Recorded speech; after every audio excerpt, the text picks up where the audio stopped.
First, this is cerebral hemisphere. On the cerebral hemisphere, we have surfaces. This is the superior lateral surface. This is medial surface. This is inferior surface. There are three surfaces, and inferior surface is divided into two parts. This is the orbital part. This is the tentorial part. Now, on the borders, how many borders we have? This is the superior medial border. This is the inferior medial border. This is inferior lateral border. This is superciliary border. These are the borders. Now, what sulcus and gyrus we can see? Now, sulcus. We have first central sulcus. This is posterior central post central sulcus.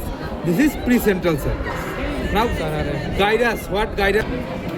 Now, what gyrus you can see? In this is our central sulcus. Behind the central sulcus, we have the post-central gyrus.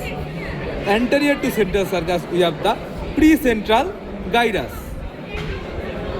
Now, here, this is our temporal lobe divided from the parietal lobe and occipital frontal lobe. Now, we have the lateral sulcus dividing the temporal lobe and frontal and parietal lobe. This lateral sulcus has two parts. First is the stem, second is the posterior limb of the lateral sulcus, also known as the posterior ramus of lateral sulcus. Now we are coming to the lobes. This is frontal lobe divided by the precentral sulcus. From precentral sulcus to the parieto-occipital sulcus, we have the parietal lobe. And below parieto-occipital sulcus, we have the occipital lobe. And this lateral sulcus divides the temporal lobe. Now, frontal lobe, we have two sulcus, superior frontal sulcus, inferior frontal sulcus. Superior frontal sulcus divide the frontal sulcus into superior frontal gyrus, middle frontal gyrus, inferior frontal gyrus. This parietal sulcus, there is the intraparietal sulcus. This sulcus divides the parietal lobe into superior parietal lobule, inferior parietal lobule.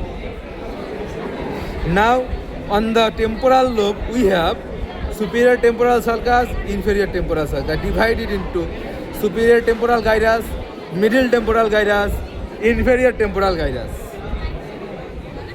Now we are coming to the medial side. On the medial side, we have the diencephalon. This is thalamus. This is the lateral ventricle. Here we can see the septum pellucidum. This structure known as corpus callosum. This is the largest commissional fiber. The part of the corpus callosum are rostrum, then genu, then trunk or body, then splenium. Above it, the callosal sulcus. Above it, we have the cingulate gyrus. Above it, we have the cingulate sulcus.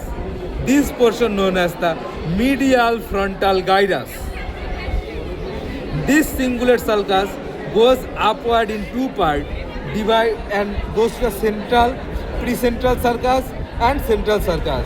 Divide the parietal lobe into parieto-central lobule, paracentral lobule.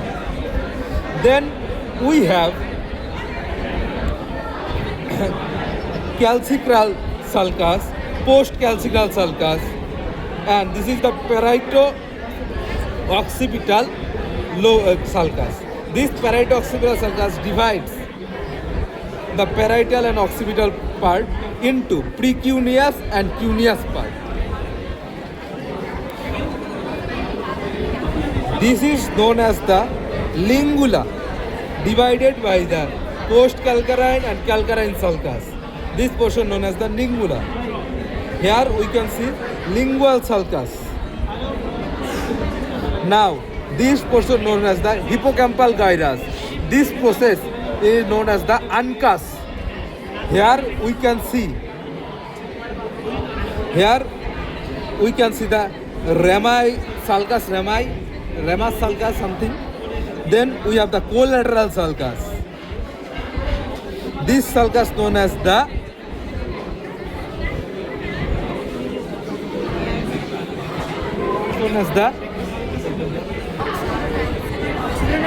occipitotemporal sulcus.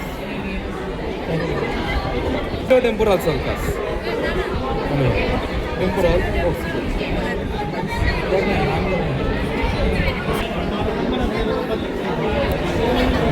This area known as the preoccipital notch. This is preoccipital notch. This is the lunate sulcus. This is lunate sulcus. Now what are the functional areas we can see here? First is the precentral gyrus known as the functional area 4 or primary motor functional area. Then posterior aspect of the superior frontal gyri, area functional area number 4 known as the premotor area. Functional area number 6 premotor area. This is 4. This is 6 premotor area. Anterior to premotor area we have the prefrontal area. Now on the middle frontal sulcus posterior aspect we have functional area number 8 known as the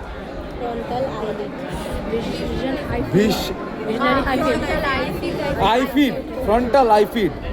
This is a collateral conjugate movement of eye. माने सब समय आई हर एक बार जब किसी दिखे हम घुमाएंगे आई एक और घूमेगा, मतलब अगर राइट घुमाएंगे तो दोनों आई बॉल राइट की तरह घूमेगा, ऊपर जाओगे तो ऊपर देखोगे तो दोनों आई बॉल ऊपर, नीचे तो दोनों आई बॉल नीचे, मीडियल देखोगे तो दोनों आई बॉल मीडियल लैटरल जाएगा. Now, on the inferior frontal gyrus posterior aspect we have triangular and operculum area. Area number 45, area number 44 known as the Broncus area. This area is our primary speech area. If there is lesion in this area, we have aphasia. What type of aphasia? Expressive aphasia. Now we are coming to the superior temporal gyri posterior aspect. We have area number 41, 42. This area is known as the sensory speech area. This is known as the sensory auditory area. Sorry, bol. दोबारा बोल. The area. बोल. Posterior aspect of the superior temporal gyrus known as the sensory 41, 42 primary auditory area. Now we are coming to the anterior part of the superior temporal gyrus, anterior to the transverse sulcus or Hessel's sulcus. Superior and lateral aspect we have area number 22 known as the sensory auditory area. Sensory auditory area. Now we are coming to the interparietal sulcus. This is inferior parietal lobule. On inferior parietal lobule we have area number 39 and 40. 39, 40 known as the sensory speech area. Sensory speech area. Now, if lesion is present here, known as the aphasia, which type of aphasia? Recessive aphasia. Means he cannot interpret what they are saying, means something saying his but he cannot know the spelling. Now we are coming to the visual area. Broadband area, visual area. On the visual area, we have primary visual area. Medial surface of the occipital lobe, post-calcarine sulcus. Part of the post-calcarine sulcus. This is area number 17. Area number 17. Now secondary visual area, we have area number 18 and 19. 18 and 19. Now we are coming to the post-central gyrus. We have the Sensory. primary sensory area known as the area number 312. 312. Primary sensory area. खत्म